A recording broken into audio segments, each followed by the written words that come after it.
Hello students, आज हम लोग स्टडी करेंगे electric field and potential relation.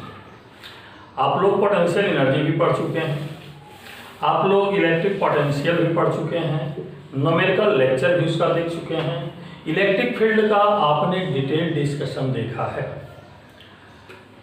अब हम इलेक्ट्रिक फील्ड एंड पोटेंशियल से रिलेटेड डिस्कशन करने जा रहे हैं और बोर्ड पर जो कुछ बातें लिखा हुआ है सारे स्टूडेंट जो भी क्लास में बैठे हैं सबको पता है।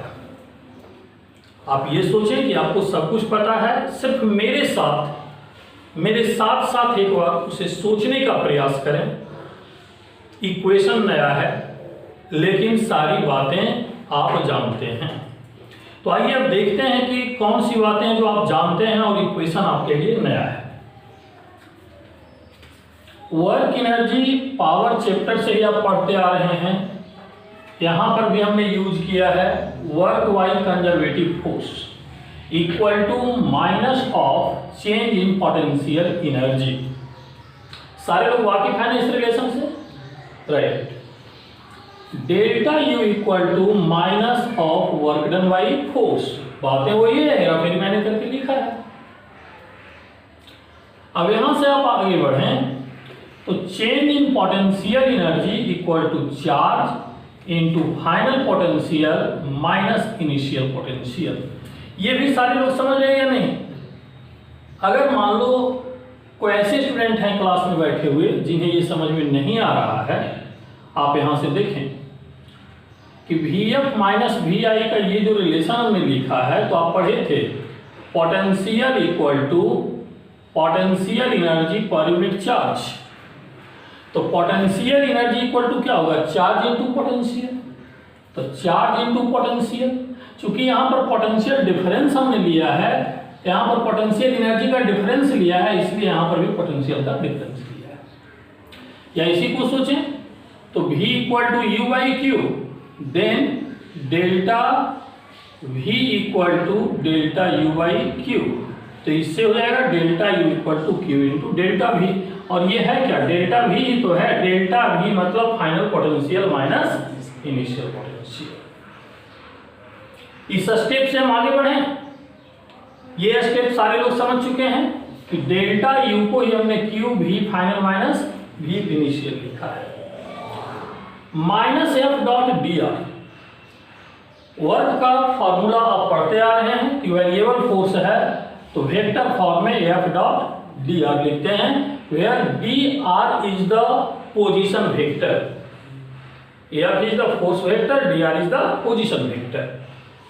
अब आगे बढ़े आप नेक्स्ट स्टेप। इसी स्टेप को आगे कैरी हमने किया है और force equal to charge into electric field.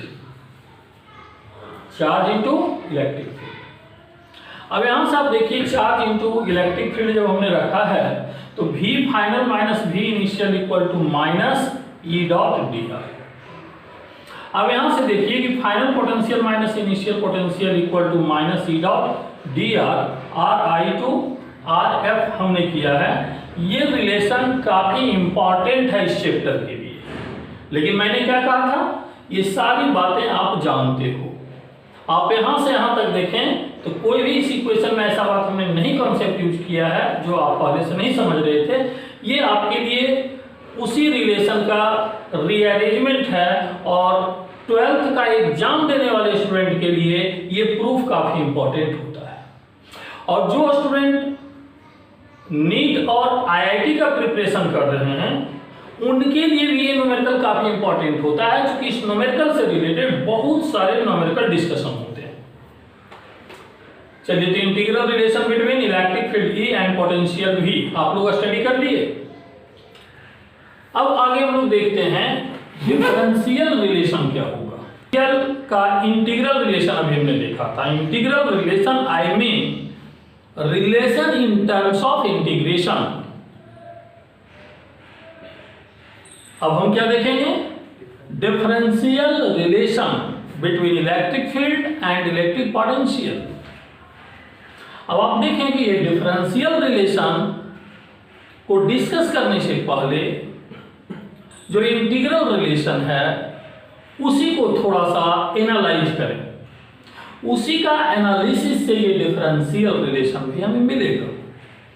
Potential Vf minus Vi equal to minus E vector E को आप ई एक्स कंपोनेंट वाइज लिख सकते हैं, E Y plus E Z, और डी आर को क्या लिख सकते हैं, D X I plus D Y J plus D Z के। अब यहां से आप देखें V final minus V initial को ही तो डेल्टा V लिखते हैं। अब यहां देखिए तो ये इलेक्ट्रिक फील्ड को हमने कंपोनेंट के फॉर्म में लिखा है, ये इसका x कंपोनेंट है, और x कंपोनेंट के साथ आप वेक्टर i लिखते हैं, y कंपोनेंट के साथ वेक्टर j लिखते हैं, और z कंपोनेंट के साथ वेक्टर k लिखते हैं। पीछे वाले कुछ स्टूडेंट को शायद दिक्कत हो रहा है देखने में, इसको हम फिर से लिख रहे हैं, आप लोग देख लीजिए। Vf minus Vi vector E के बदले EXI plus EYJ plus EZK। देखिए तो क्लियर दिख रहा है सभी को। Dot product DXI DYJ DZK। हमने जो DR के बदले में ये लिखा है, ये ज्यादातर स्टूडेंट पहले से समझते होंगे, वेक्टर में पढ़े होंगे कि पोजीशन वेक्टर R जब लिखते हैं ये XI plus YJ plus ZK होता है। तो जब इसका स्मॉल वैल्यू लेंगे तो निश्चित रूप से इसका भी स्मॉल वैल्यू होगा, इसका भी स्मॉल वैल्यू होगा, इसका भी स्मॉल वैल्यू होगा। तो DR equal to DXI plus DYJ plus DZK, ये DR का वैल्यू हो गया। अब इसके बाद ये DR का जब ये वैल्यू हमने रखा तो डॉट प्रोडक्ट में क्या करते हैं, I को I से, J को J से मल्टीप्लाई करते हैं और K को K से मल्टीप्लाई करते हैं, वही हमने किया है। तो EX DX minus EY DY minus EZ DZ। तो ये डेल्टा V का रिलेशन उस समय मिला है जिस समय इलेक्ट्रिक फील्ड का तीनों कंपोनेंट होगा, X कंपोनेंट भी होगा, Y कंपोनेंट भी होगा और Z कंपोनेंट भी होगा। लेकिन आप मान लो कि इन तीनों में से कोई दो कंपोनेंट जीरो है, लाइक ये इलेक्ट्रिक फील्ड एक्स एक्सिस के अलोंग है, और इलेक्ट्रिक फील्ड एक्स एक्सिस के अलोंग है तो केवल ये एक्स कंपोनेंट ही होगा, आई जहां पर हमने लिखा है, ये वाई कंपोनेंट जीरो होगा, E Y zero, E Z zero. तो जब ई वाई जीरो है तो वाई जीरो यहां रखेंगे हम, ई जेड जीरो है तो जीरो रखेंगे। तब देखें तो ये रिलेशन हमें कन्वर्ट कैसे करेगा, ये रिलेशन कन्वर्ट करता हुआ आपको कैसे मिल रहा है, ये जब जीरो हो जाएगा तो minus E X D x. अब इसका इंटीग्रेशन करेंगे तो minus E x delta x, ये dx वेरी स्मॉल वैल्यू है आफ्टर इंटीग्रेशन। हाँ, लेकिन ये आउटसाइड तभी करेंगे जब x कंपोनेंट का वैल्यू कांस्टेंट होगा, x कंपोनेंट का वैल्यू कांस्टेंट होगा तो इंटीग्रेशन से क्या होगा, बाहर होगा। अब यहां से आप देखें कि delta v equal to minus E X D X जब हमने डिस्कस किया, एक तो तरीका ये है, दूसरी तरीके से भी आप सोचें, जो स्टूडेंट कैलकुलस को अच्छे से समझते हैं तो इस तरह के फंक्शन का जब डिफरेंशिएशन करते हैं तो देखिए ऐसे भी आप डायरेक्ट सोचिए, जब इस तरह के फंक्शन का डिफरेंशिएशन करते हैं तो जो इंटीग्रेशन का साइन होता है वो आउट हो जाता है। तो यहाँ डेल्टा भी दिख रहा है, तो डेल्टा भी को अगर दोनों साइड डिफरेंशिएट करें, डिफरेंशिएशन करें तो डेल्टा भी का डिफरेंशिएशन डी भी हो जाएगा, माइनस यहाँ है माइनस ही रहेगा, इंटीग्रेशन का साइन एलिमिनेट हो जाएगा। तो ये हो जाएगा आपका EX और ये हो गया DX। अब यहाँ से आप देखें तो क्या लिखेंगे, E x equal to minus dv by dx।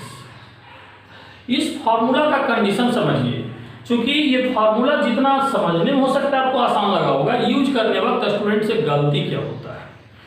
देखिए ई एक्स आप एक्स एक्सिस के लॉन्ग ले रहे हैं पॉजिटिव एक्स डायरेक्शन, और dx भी ले रहे हैं पॉजिटिव एक्स डायरेक्शन। फिर ये नेगेटिव साइन का मतलब क्या है? नेगेटिव साइन का मतलब ये है कि जैसे जैसे डिस्टेंस बढ़ रहा है वैसे वैसे पोटेंशियल का वैल्यू डिक्रीज कर रहा है। इसका मतलब क्या है? इलेक्ट्रिक फील्ड पर अगर पॉइंट हम लोग कंसीडर कर लें, एक पॉइंट ए और दूसरा पॉइंट बी, तो ये हायर पोटेंशियल है और ये लोअर पोटेंशियल है। देखिए मैंने क्या कहा, एक्स इंक्रीज करने से लेफ्ट से राइट जाएंगे, एक्स का वैल्यू इंक्रीज करेगा, तो एक्स इंक्रीज करने से पोटेंशियल डिक्रीज कर रहा है। तो पोटेंशियल अगर डिक्रीज कर रहा है, एक वैल्यू इंक्रीज करने से दूसरा वैल्यू डिक्रीज करता है, तो डिफरेंशिएशन में नेगेटिव आता है। ये बात सारे लोग समझते हैं या नहीं? जो लोग नहीं समझते फिर से समझिए। v equal to K naught Q by are जब आप पढ़ते हैं तो इसको जब डिफरेंशिएट करेंगे तो निश्चित रूप से इसका डिफरेंशिएशन में ये वैल्यू के नॉट क्यू कांस्टेंट आ जाएगा, differentiation of 1/r with respect to r। देखिए तो नेगेटिव साइन आएगा। क्यों ऐसा हो रहा है? डिस्टेंस बढ़ने से पोटेंशियल का वैल्यू डिक्रीज करता है। ये हमने रफ वर्क में आपको बताया है। डिस्टेंस इंक्रीज करने से पोटेंशियल का वैल्यू डिक्रीज करता है। जहां पर भी ये सिचुएशन आता हो वहां पर डिफरेंशियल रिलेशन में नेगेटिव साइन आएगा ही। इसीलिए यहां पर हमने कहा कि डिस्टेंस बढ़ने से इलेक्ट्रिक फील्ड नहीं, डिस्टेंस बढ़ने से इलेक्ट्रिक फील्ड पोटेंशियल दोनों का वैल्यू क्या होता है? डिक्रीज होता है। बट यहां हम पोटेंशियल के लिए सोचेंगे। क्यों? तो यहां पर v और x रिलेशन है। अब देखिए इसका फायदा आपको कहां मिल रहा है? इसका फायदा यहां मिल रहा है कि डिस्टेंस बढ़ने से पोटेंशियल डिक्रीज कर रहा है, मतलब b का पोटेंशियल कम होगा, a का पोटेंशियल ज्यादा होगा। इस रफ वर्क को हम मिटा रहे हैं और एक कंक्लूजन पॉइंट आपके सामने रख रहे हैं।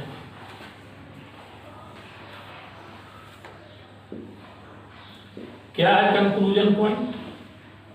माइनस साइन होने की वजह से हमने क्या बताया कि x इंक्रीज करने से v डिक्रीज कर रहा है, इसलिए यहां पर नेगेटिव साइन आया है। एक दूसरा बात क्या है, जैसे जैसे आप आगे बढ़ रहे हैं इलेक्ट्रिक फील्ड के लाइन पर पोटेंशियल डिक्रीज कर रहा है, मतलब आगे वाला पॉइंट जो होगा पीछे वाला पॉइंट से स्मॉलर पोटेंशियल का होगा। इसका तीसरा मतलब आप क्या निकालेंगे? Direction of electric field is from higher potential to lower potential. Direction of electric field is from higher potential to lower potential. Direction of electric field is from higher potential to lower potential.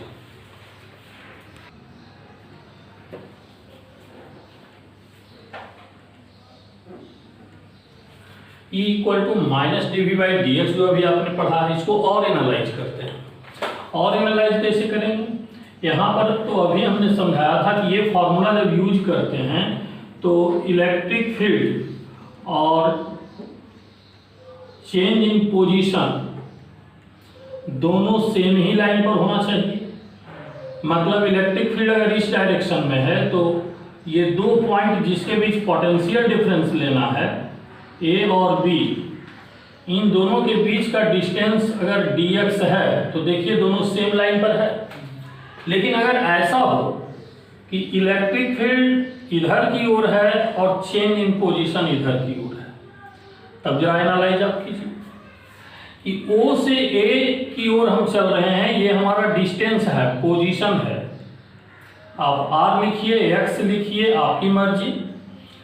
अब यहां से R या X हम लोग लिख रहे हैं, इस एंगल अगर थीटा है तो E और X के बीच का एंगल होने पर ये फॉर्मूला कैसे यूज करेंगे?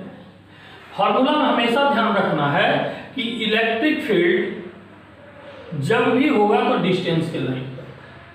अब मान लो कि आपसे किसी ने लिखने कहा potential of A minus potential of O, तो O और A के बीच जब पोटेंशियल आप लिख रहे हैं तो ये एक्स एक्सिस के लाइन पर ले रहे हैं, लेकिन इलेक्ट्रिक फील्ड आपका एक्स एक्सिस के लाइन पर नहीं है।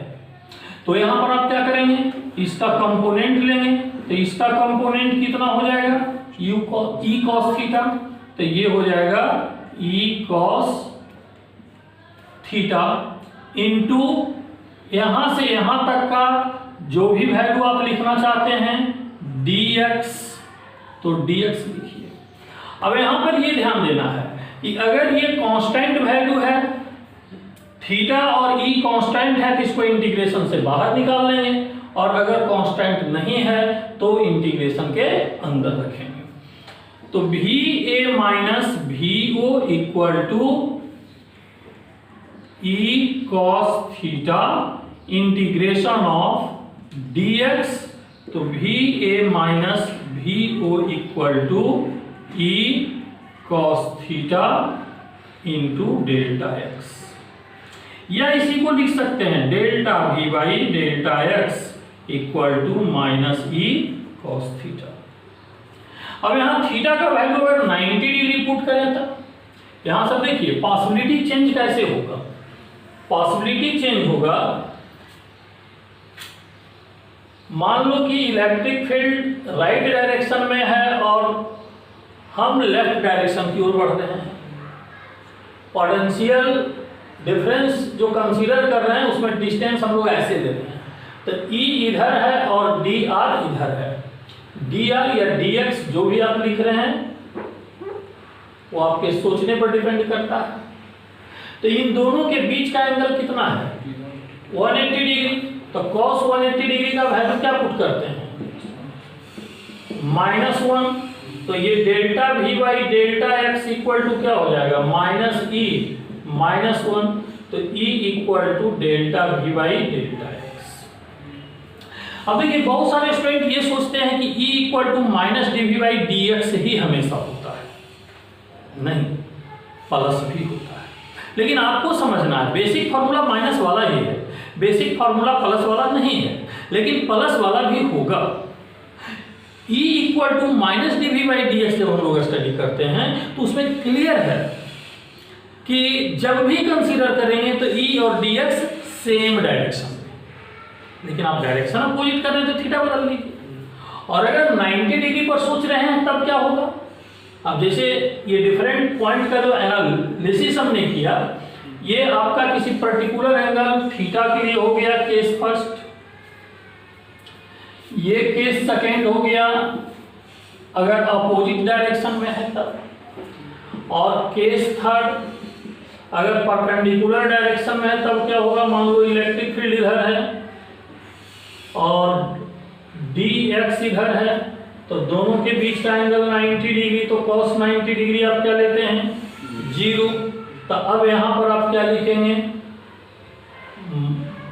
dv बाई dx या delta v by delta x equal to minus E cos 90 degree equal to 0। और delta v by delta x अगर 0 है, delta v by delta x अगर 0 है तो निश्चित रूप से पोटेंशियल का वैल्यू कांस्टेंट होगा, v is equal to constant potential आपको मिलेगा। तो ये इतनी बातें जो हमने एनालाइज किया E equal to minus D we by D X के बारे में, आगे जब हम न्यूमेरिकल प्रॉब्लम सॉल्व करेंगे तो इन सारे बातों का हमें बार बार जरूरत पड़ेगा।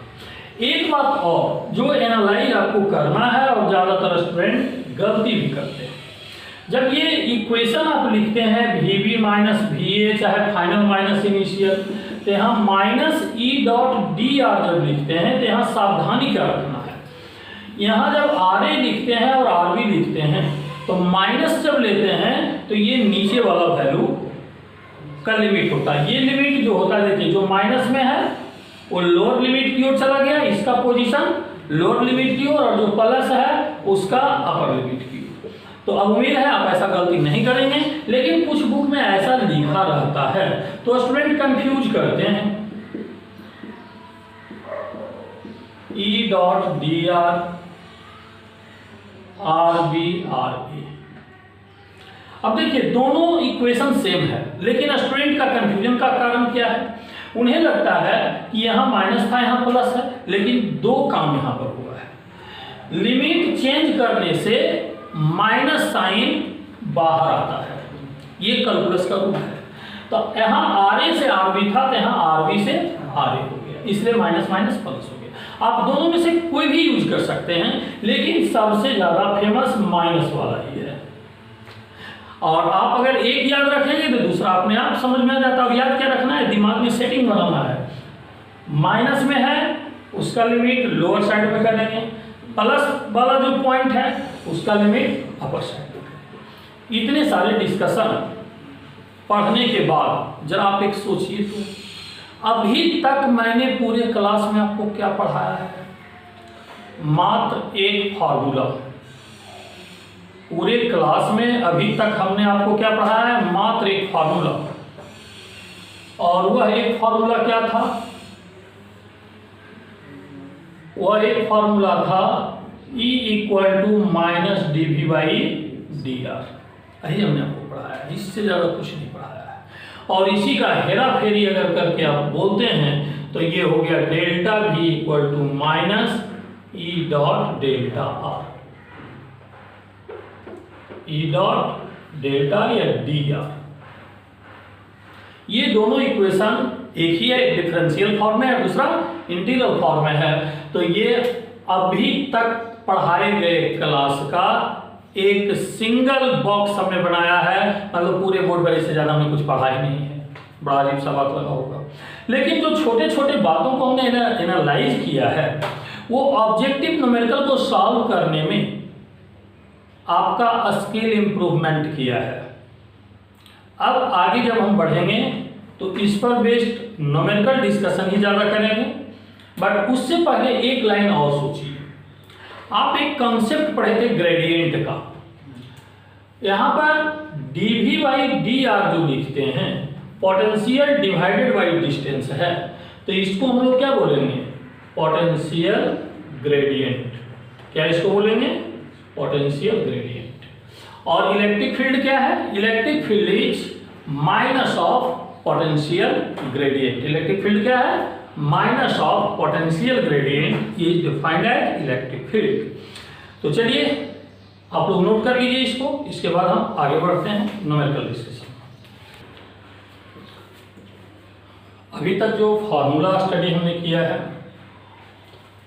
E equal to minus D we by D x,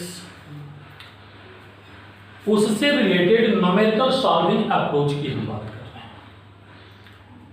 उसमें कॉन्सेप्ट फर्स्ट जो हमने डिस्कस किया है उसको हम अच्छे से समझें। कॉन्सेप्ट फर्स्ट में मान लो कि इलेक्ट्रिक फील्ड दिया हुआ होगा। इलेक्ट्रिक फील्ड कांस्टेंट हो भी सकता है, कांस्टेंट नहीं भी हो सकता है। यहाँ पर कॉन्सेप्ट फर्स्ट में हमने डिस्कस किया है कि इलेक्ट्रिक फील्ड यूनिफॉर्म। यूनिफॉर्म का मतलब यह है कि इसका वैल्यू चेंज नहीं करेगा। Like E equal to 10I plus 20J newton पर coulomb.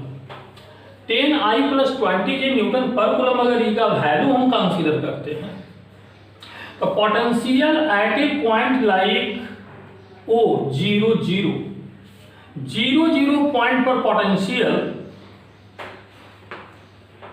Is taken to be 0। Origin 0 0 पर पोटेंशियल का वैल्यू 0 लिया है। अब इस बात को समझिए, एक पॉइंट पर पोटेंशियल दिया हुआ रहेगा, यहाँ 0 दिया है, हो सकता है दूसरे न्यूमेरिकल में 0 के बदले कुछ और दे दे। मेरी बात को समझ रहे हैं? यहाँ पर एक पॉइंट को हमने ऑरिजिन लिया है, हो सकता है दूसरे प्रॉब्लम में उस पॉइंट को ऑरिजिन ना भी दे। मतलब ये सोचिए 2 पॉइंट दिया हुआ रहेगा, एक पॉइंट का पोटेंशियल गिवन है, ऑरिजिन यहाँ दिया है, ऑरिजिन का पोटेंशियल गिवन है। Find potential at point like A 1 metre 2 metre. मतलब इसका कॉन्सेप्ट ये है कि 2 पॉइंट आप कहीं भी कंसीडर कर लें, एक पॉइंट O और दूसरा पॉइंट A। अब ये एक पॉइंट, दोनों में से कोई एक पॉइंट पर गिवन पोटेंशियल होगा और दूसरे पॉइंट पर पोटेंशियल फाइंड करना। ये आपके दिमाग में हमेशा होना चाहिए कि दो पॉइंट में से एक का पोटेंशियल 0 दिया हुआ है और दूसरे का पोटेंशियल पूछा जा रहा है। और कॉन्सेप्ट 1 में हमने ये सोचा है कि इलेक्ट्रिक फील्ड का वैल्यू कांस्टेंट होगा। ये जो कॉन्सेप्ट हमने डिस्कस किया, इस कॉन्सेप्ट पर अलग अलग बुक में 9 to 10 न्यूमेरिकल आपको मिलेगा, लेकिन सारे बुक में इलेक्ट्रिक फील्ड का वैल्यू हमने जो लिखा है वो कुछ चेंज कर देगा, लेकिन कांस्टेंट देगा। ये पॉइंट हमने ऑरिजिन लिखा है, वो ऑरिजिन के बदले कुछ और लिखेगा। हमने एक दूसरा पॉइंट ए लिखा है, वो ए के बदले कुछ और लिखेगा। इससे प्रॉब्लम सॉल्व करने का कॉन्सेप्ट चेंज नहीं होता है, कैलकुलेशन हमारा चेंज होता है। तो चलिए अब बात करते हैं कि इस कॉन्सेप्ट को यूज करते हुए अगर ये न्यूमेरिकल हम मान लें तो इसको सॉल्व कैसे करेंगे। तो इसका सॉल्यूशन के लिए, जैसा कि दो पॉइंट जब दिया हुआ है तो दो पॉइंट के लिए आप जानते हैं potential formula, potential difference VA minus VO equal to minus E dot dr या फिर EX dx minus EY dy minus EZ dz। लेकिन यहां पर इलेक्ट्रिक फील्ड का जेड कंपोनेंट नहीं है, अगर होता तब ये भी लेते, नहीं होने की वजह से इसको क्या कर लिया हमने, 0। अब इसको 0 हमने कर लिया तो x component into dx, x component 10 है और ये कांस्टेंट है तो ये बाहर आ जाएगा, y कंपोनेंट 20 है और ये भी कांस्टेंट है, ये बाहर आ जाएगा। अब देखिए ये हमको फाइंड करना है, इसको रहने दीजिए। इसका वैल्यू दिया हुआ है 0 दिया हुआ है, हमने 0 लिख लिया, माइनस EX का वैल्यू 10 है, इसको हमने बाहर कर लिया dx। EY कांस्टेंट है और 20 है, मैंने बाहर कर लिया 20 dy। अब यहां से आगे हम लोग आते हैं तो VA equal to minus 10 dx का इंटीग्रेशन x। लिमिट हम कैसे कंसीडर करेंगे, dx का इंटीग्रेशन x जब हमने लिखा है तो लिमिट में हमने आपको क्या समझाया था कि जो माइनस में होता है उसका लिमिट नीचे होता है, तो O पॉइंट का लिमिट नीचे लेंगे और A पॉइंट का लिमिट ऊपर लेंगे, माइनस 20 dy। तो dy का इंटीग्रेशन y होगा, लोअर लिमिट O का लेंगे y O और अपर लिमिट y A। अब यहां से माइनस 10 x a का x कोऑर्डिनेट देखिए तो कितना दिया हुआ है, पॉइंट देख लीजिए पीछे, a पॉइंट 1 मीटर 2 मीटर, तो 1 मीटर 2 मीटर दिया हुआ है, तो ये आपका x a हो गया और ये आपका y a।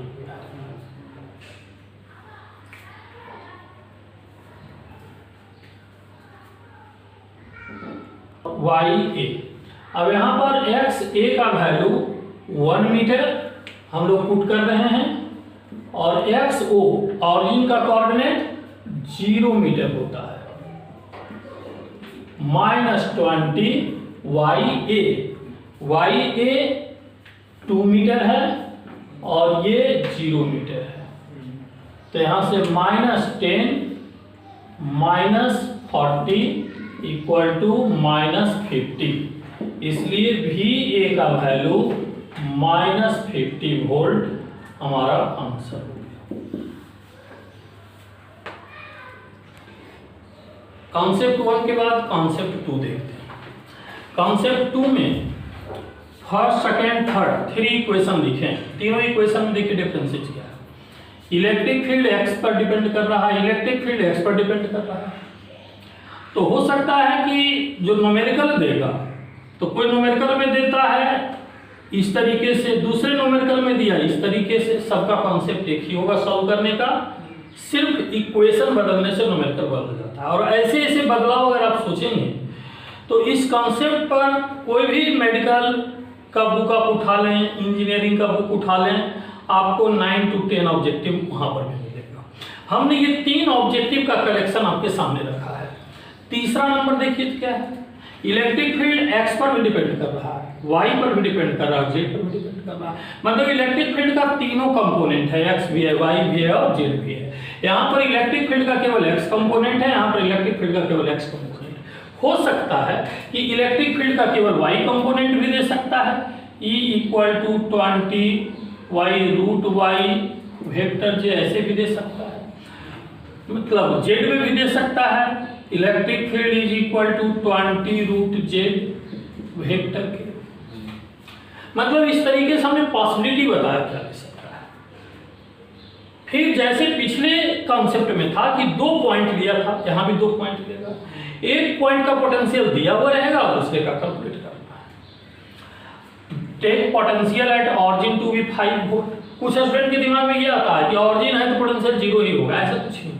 वो जो प्रॉब्लम में देता है उसके हिसाब से आपको काम करना है। ऑरिजिन पर पोटेंशियल ऑलवेज 0 है, ऐसा कोई कंफर्मेशन हम नहीं दे सकते हैं। Take potential at origin to be 5 volt, find potential at point A point का पोटेंशियल हमें कैलकुलेट करना है। तो ए पॉइंट का जब पोटेंशियल आप कैलकुलेट करेंगे तो यहाँ पर देखिए ये एक्स ए को रिप्रेजेंट कर रहा है, ये एक्स बी को रिप्रेजेंट कर रहा है, सॉरी एक्स ए वाई ए को रिप्रेजेंट कर रहा है, और ये जेड ए को रिप्रेजेंट कर रहा है। एक्स ए वाई ए और जेड ए को रिप्रेजेंट कर रहा है। अब यहाँ पर ये जो रिप्रेजेंटेशन देखा आपने इसके लिए, तो उसी तरीके से ऑरिजिन के लिए भी होता है 0 0 0। तो ये क्या हो गया, X of origin, Y of origin, Z of origin. यहां पर कॉन्सेप्ट हम क्या यूज करेंगे, फॉर्मूला यूज क्या करेंगे, जैसे पिछले प्रॉब्लम में किए थे वैसे यहां भी करेंगे। Potential of A minus potential of O equal to minus EX dx minus EY dy minus EZ dz। अब minus EX dx minus limit आप पुट करेंगे, ऑरिजिन का लिमिट सब नीचे चला गया, x का x कोऑर्डिनेट a का 1, a का y कोऑर्डिनेट 2, उसके बाद z coordinate 3। VA minus VO का वैल्यू आगे कैलकुलेट करेंगे तो x कंपोनेंट का वैल्यू रखिए, y कंपोनेंट का रखिए, z कंपोनेंट का आप रखिए। ध्यान से देखिए 1 2 3 प्रॉब्लम है, 3 प्रॉब्लम में सॉल्यूशन हम 3rd नंबर का कर रहे हैं। ये लिमिट जो हमने लिया है और EX का वैल्यू रखा है, ये 3rd नंबर का हम सॉल्यूशन कर रहे हैं और बाकी का सॉल्यूशन आपके लिए होमवर्क रह गया है। फर्स्ट सेकंड आप कर लेंगे, मैंने सिर्फ समझाने का प्रयास किया है कि फर्स्ट सेकंड उतने तरह से इक्वेशन बदला जा सकता है। तो एक हम सॉल्व करके दिखा रहे हैं, बाकी आपको करना है। अब यहाँ से इसको इंटीग्रेट करेंगे तो x² 2 0 से 1 माइनस 30 y का पावर 3/3 0 से 2 माइनस 40 z का पावर 4/4 0 से 3। ये वैल्यू कितना हो जाएगा, -5 1 का स्क्वायर 0 का स्क्वायर -10 2 का पावर 3 0 का पावर 3 -10 3 का पावर 4 -0 का पावर 4। यहाँ पर -5 -80 -3 का पावर कैलकुलेट कर लीजिए, 81 810। टोटल वैल्यू आप देख लीजिए कितना आ रहा है, -895 -895। VA equal to VO -895। आगे कैलकुलेट करके देख लीजिए। आप कितना आया जी, इसका वैल्यू रखने पर 5 माइनस 895, तो ये पॉइंट का पोटेंशियल कितना मिल गया, ये माइनस 890 वोल्ट। बाकी होमवर्क आप लोग के लिए कौन सा रह गया है, फर्स्ट, सेकेंड, थर्ड। घर पर आप सोचेंगे जाकर, ए और ओ पॉइंट सबके लिए वही है, इनिशियल और फाइनल पॉइंट सबके लिए वही है। कॉन्सेप्ट 3, कॉन्सेप्ट 3 इस तरह का सिचुएशन होगा कि पोटेंशियल गिवन, जैसे इक्वेशन ये भी है, ये पोटेंशियल एक्स के फंक्शन में दिया हुआ है, यहाँ एक्स वाई जेड तीनों है, यहाँ पर एक्स और वाई दो ही है, मतलब ज़्यादा से ज़्यादा 3 वेरिएबल में दिया जा सकता है और कम से कम 1 वेरिएबल में दिया जा सकता है। यहाँ पर A B capital letter A, ये सब नहीं कुछ दिया हुआ है, constants. Find electric field at P 111। P11 का मतलब ये हुआ कि x का वैल्यू ये है, y का वैल्यू ये है, z का वैल्यू ये है। अब यहाँ पर जिस पॉइंट पर पोटेंशियल कैलकुलेट करना है वो एक सिंगल पॉइंट है, उस सिंगल पॉइंट का ही कोऑर्डिनेट दिया हुआ रहेगा, यहाँ 2 पॉइंट का मतलब नहीं है। कॉन्सेप्ट 1 कॉन्सेप्ट 2 में हमने क्या सीखा कि 2 पॉइंट में से एक पॉइंट का पोटेंशियल दिया हुआ रहता था, दूसरे का कैलकुलेट करना था। कॉन्सेप्ट 3 में हम ये सीख रहे हैं पोटेंशियल दिया हुआ है, इलेक्ट्रिक फील्ड कैलकुलेट करना है। अब यहाँ से आप देखिए बारी बारी से, फर्स्ट नंबर अगर सॉल्यूशन करना है तो फर्स्ट नंबर के सॉल्यूशन में Ex equal to minus dV by dx। क्यों हमने यहाँ पर Ex लिखा, क्योंकि पोटेंशियल केवल x पर डिपेंड कर रहा है, इसलिए Ex equal to minus dV by dx लिखा है। अब यहाँ से डिफरेंशिएशन करेंगे तो माइनस और माइनस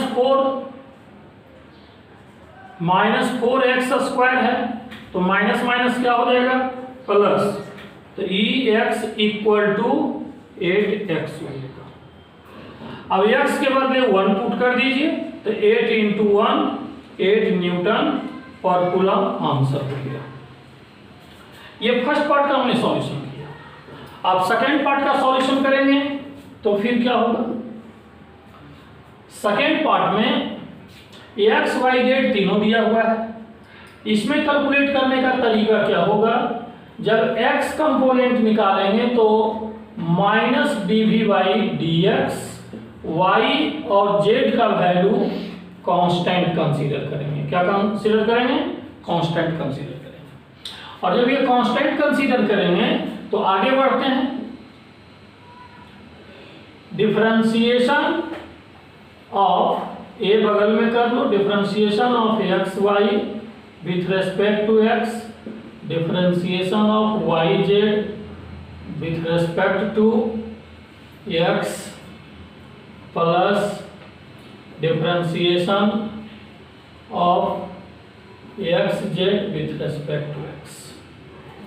चूंकि x के रेस्पेक्ट में कर रहे हैं और हमने क्या कहा, वाई जेड कांस्टेंट है, तो कांस्टेंट को बाहर कर लीजिए, तो ए वाई dx बाई dx, फिर ये क्या हो जाएगा, z कांस्टेंट है, y कांस्टेंट है, तो दोनों कांस्टेंट होने से डिफरेंशिएशन क्या होगा, 0, इसका डिफरेंशिएशन 0 हो जाएगा, a x z, तो z बाहर आ जाएगा, dx y dx, माइनस हर जगह कैरी होता जाना चाहिए, आप कैरी करते चलेंगे तो यहां भी माइनस आएगा, तो ये minus a y plus z आ गया।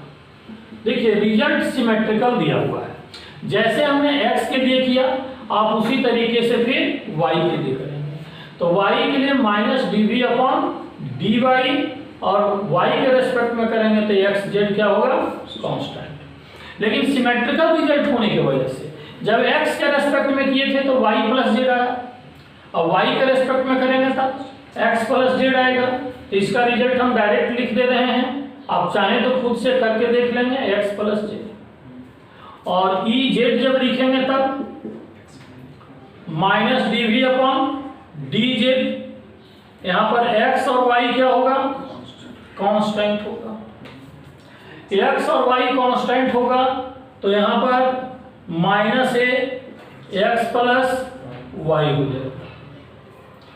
अब इसके बाद यहां से देखें, एक्स वाई जेड का वैल्यू अगर आप पुट कर लेते हैं हर जगह, तो E x E y E z का फाइनल वैल्यू निकल आएगा। प्रत्येक जगह ये 1 और 1 दिया हुआ है, तो 1 और 1 अगर पुट करेंगे तो ये क्या हो जाएगा, माइनस ए 1 प्लस 1 माइनस 2a।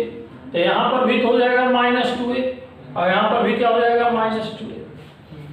अब इलेक्ट्रिक फील्ड का यहाँ पर 3 कंपोनेंट्स है। पहले वाला में ओनली 1 कंपोनेंट था तो आंसर वैसे लिख दिए थे, बट यहाँ पर 3 कंपोनेंट्स होने की वजह से आंसर इस तरीके से नहीं लिखेंगे, बल्कि लिखेंगे E x I plus E Y J plus E Z के। तो ई एक्स का वैल्यू क्या होगा,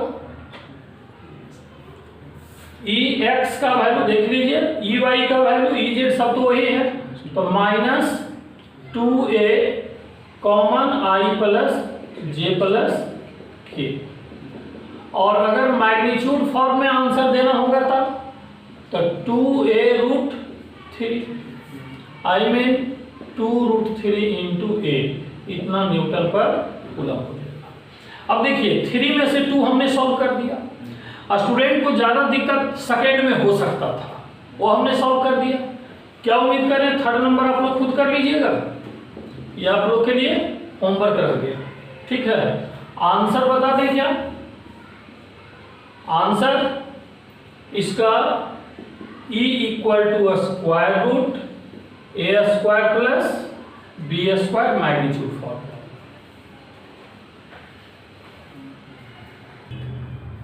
concept for equipotential surface.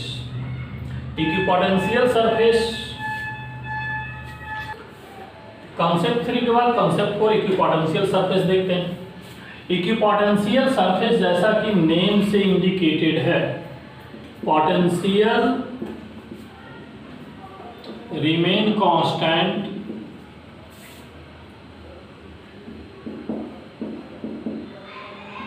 at each point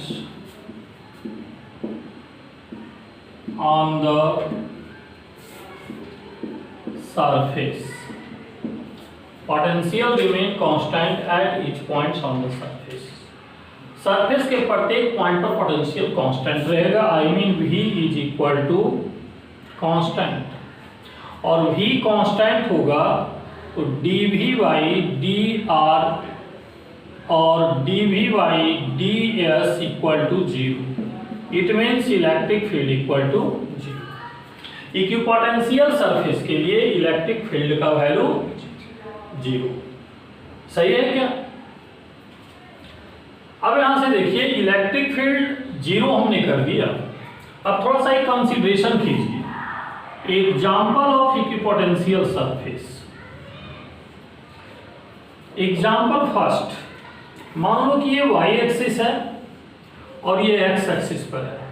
ये माइनस क्यू चार्ज हमने यहां पर रखा, ये प्लस क्यू चार्ज हमने रखा।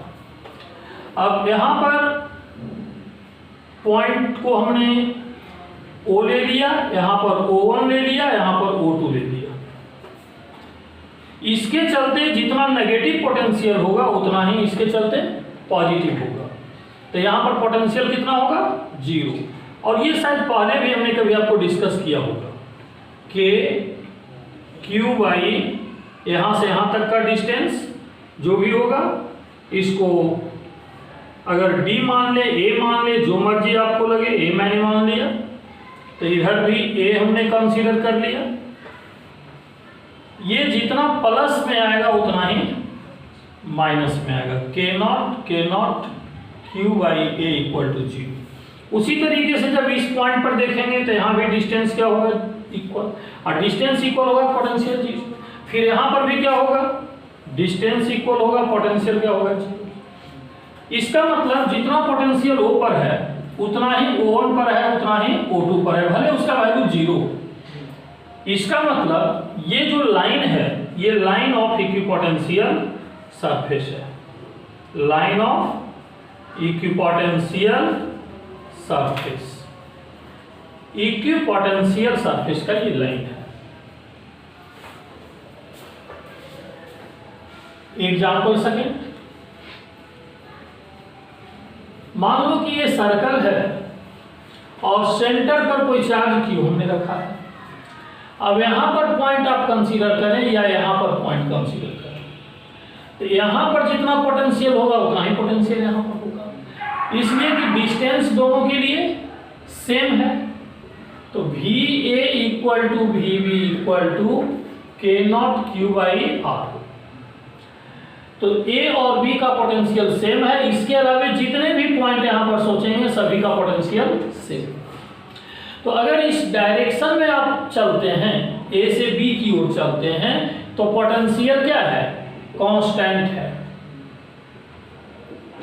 लेकिन इस डायरेक्शन में चलने पर पोटेंशियल कांस्टेंट नहीं है। क्यों? आप देखिए, पोटेंशियल आर पर डिपेंड कर रहा है, तो जब इधर जा रहे हैं तो आर का वैल्यू चेंज नहीं कर रहा है, टेंजेंशियल डायरेक्शन में आर का वैल्यू चेंज नहीं कर रहा है। लेकिन आप रेडियल डायरेक्शन में जाते हो तो आर का वैल्यू चेंज कर रहा है। इसलिए इस डायरेक्शन में इलेक्ट्रिक फील्ड होगा, रेडियल डायरेक्शन में इलेक्ट्रिक फील्ड होगा, लेकिन टेंजेंशियल डायरेक्शन में इलेक्ट्रिक फील्ड जीरो होगा। तो ये बाउंड्री आप सर्कुलर ले लीजिए या फिर ये बाउंड्री आप स्फेरिकल ले लीजिए। आप ये सर्कुलर ले लीजिए या स्फेरिकल ले लीजिए।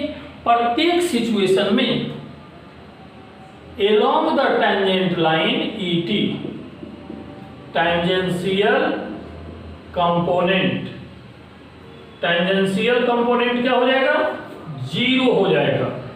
dv बाई ds भी कांस्टेंट है, इसलिए differentiation zero.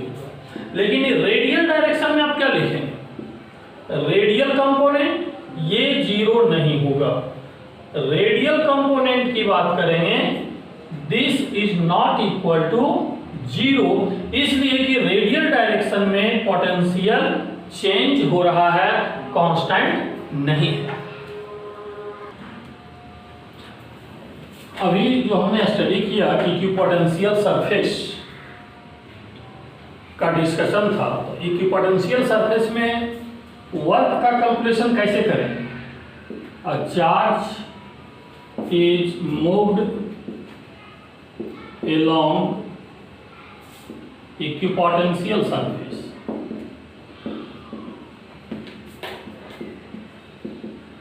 then work done is zero। चूंकि वर्क का फॉर्मूला आप लिखते हैं Q V initial minus V final, work done by force. Work done by force में इनिशियल पहले फाइनल बाद में, एजेंट के द्वारा लिखते हैं तो फाइनल पहले इनिशियल बाद में। बट चूंकि पोटेंशियल कांस्टेंट है तो जो इनिशियल होगा वही फाइनल होगा, तो Q into zero equal to zero. तो work done by force is equal to zero. अब ये वर्क डन बाई फोर्स अगर जीरो हो गया तो जितने भी इक्विपोटेंशियल सरफेस है सभी के लिए करेक्ट होगा। जैसे अभी हमने बताया था, सर्कुलर हो या स्फेरिकल हो, इसके प्रत्येक पॉइंट पर पोटेंशियल सेम होगा अगर चार्ज को यहाँ पर रखेंगे तब। तो इसके अलावा आप कहीं मूव करवा के ले जाएं तो वर्क का वैल्यू क्या होगा, जीरो। वर्क का वैल्यू